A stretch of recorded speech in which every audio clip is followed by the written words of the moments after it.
नमस्कार दोस्तों, सी online classes में आपका स्वागत है। मैं हूं रजनीश और हम राज्य की कार्यपालिका के बारे में पढ़ रहे थे भारतीय संविधान के अंतर्गत। और आज हम पढ़ेंगे राष्ट्रपति और राज्यपाल की शक्तियां किस तरह से अलग अलग हैं।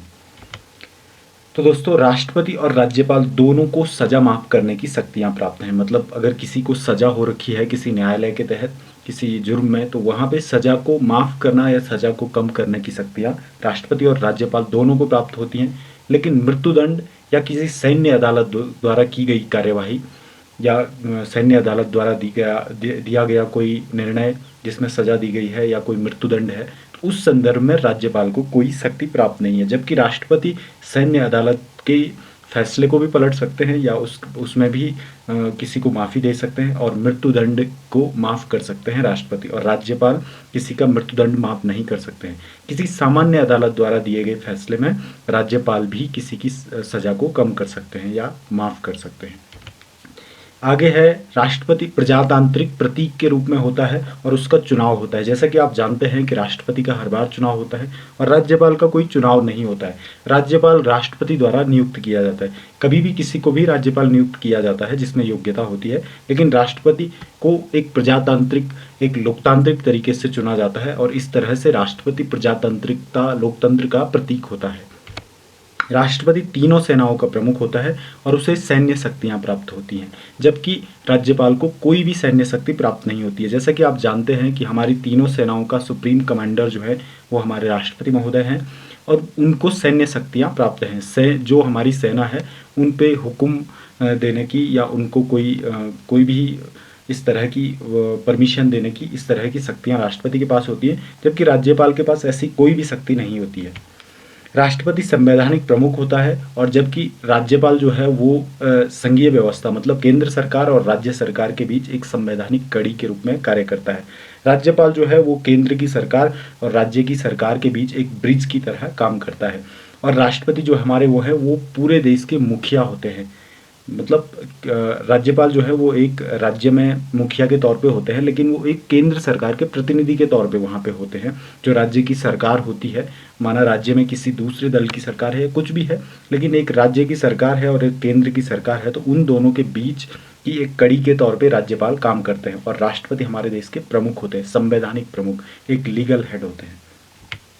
आगे है, राष्ट्रपति के पास कूटनीतिक शक्तियां होती हैं, जैसे शांति या युद्ध की घोषणा करना, किसी अन्य देश में राजदूतों की नियुक्ति करना। लेकिन राज्यपाल के पास ऐसी कोई शक्ति नहीं होती है। हमारे जो राष्ट्रपति हैं उनके पास इस तरह की शक्तियां हैं कि वो युद्ध की घोषणा कर सकते हैं, युद्ध को रोकने की घोषणा कर सकते हैं, शांति की घोषणा हो गई। किसी अन्य देश में जैसे भारत का अमेरिका में जो राजदूत होता है उनकी नियुक्ति राष्ट्रपति के द्वारा की जाती है, जबकि राज्यपाल इस तरह की कोई भी राज्यपाल के पास शक्ति नहीं होती है। मतलब राज्यपाल न तो युद्ध की घोषणा कर सकता है, न शांति की, न किसी देश में अपना राजदूत नियुक्त कर सकते हैं। और राज्यपाल पर नियुक्तियों के जो अधिकार होते हैं वो होते हैं जैसे लोक सेवा आयोग के अधिकारी हो गए, मतलब जो अध्यक्ष हो गए, या फिर हाई कोर्ट या अन्य जो छोटी अदालतें हैं उनके जजों की नियुक्ति करना। लेकिन उसमें भी हाई कोर्ट के जज हैं जो, या फिर लोक सेवा आयोग के अध्यक्ष हैं, तो उनकी नियुक्ति में राज्यपाल अपनी एक तरह से राष्ट्रपति को अपनी एक सूची भेजते हैं कि इन लोगों में से किसी को सिलेक्ट किया जाना चाहिए और फाइनल वहाँ से राष्ट्रपति के द्वारा ही होता है। सरकारिया आयोग की सिफारिशें और सहमति। तो सरकारिया आयोग है जो वो बना था राज्यपालों से संबंधित विषयों के बारे में विस्तृत जानकारी और उन पे एक तरह से रिसर्च करने के लिए। तो पहला जो वो था जो उन्होंने अपना पहला सुझाव दिया था, वो किसी भी राज्यपाल को उसके पद से सेवानिवृत्त होने के पश्चात केंद्र अथवा राज्य में किसी भी पद पर नियुक्त होने की अनुमति नहीं होगी। मतलब अगर एक बार व्यक्ति राज्यपाल बन जाते हैं तो वो व्यक्ति दोबारा किसी और सेवा में नहीं जा सकते हैं, राज्य में भी नहीं और केंद्र में भी नहीं, और न ही वो सक्रिय राजनीति में लौट सकते हैं। माना कोई व्यक्ति 40-45 साल में माना अगर कोई राज्यपाल बन जाता है तो उसके बाद वो राजनीति में नहीं आ सकते हैं। इस तरह की व्यवस्था है। माना वो राज्यपाल बन सकते हैं, आगे कई बार राज्यपाल बनाया जा सकता है अलग अलग राज्यों में, लेकिन वो सक्रिय राजनीति में नहीं आ सकते हैं। राज्यपालों का कार्यकाल 5 वर्ष करने और इस अवधि के दौरान राज्यपाल को न बदलने संबंधी सिफारिश भी स्वीकार कर ली गई थी। तो जब ये सरकारिया आयोग बना था तो उस समय पे राज्यपालों का कार्यकाल 5 वर्ष करने की सिफारिश की गई थी और इसके साथ साथ राज्यपाल को 5 साल में न बदलने की भी सिफारिश की गई थी। लेकिन जैसा कि आप जानते हैं कि राज्यपालों को कभी भी बदलती है केंद्र सरकार जब उनकी इच्छा होती है। राज्यपाल की नियुक्ति से पूर्व संबद्ध राज्य के मुख्यमंत्री से परामर्श लिया जाएगा। ये बहुत इंपॉर्टेंट था कि अगर किसी राज्य में राज्यपाल नियुक्त करना है तो उस राज्य के मुख्यमंत्री से इस बारे में विचार विमर्श किया जाता था।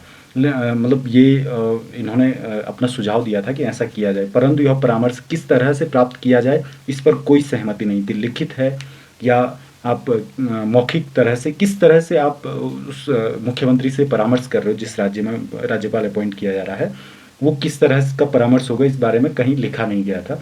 लेकिन जैसे कि आप जानते हैं कि ये कई बार कंट्रोवर्सी होती हैं, जैसे बिहार में हुई थी। नीतीश कुमार जी ने कहा था एक बार कि उनसे पूछे बगैर राज्यपाल की नियुक्ति हो रही। तो ऐसा होता रहता है कि जो राज्यपाल की नियुक्ति है वो बिना मुख्यमंत्री से पूछे हो जाती है, जबकि सरकारी आयोग में ये था कि ऐसा नहीं किया जाना चाहिए।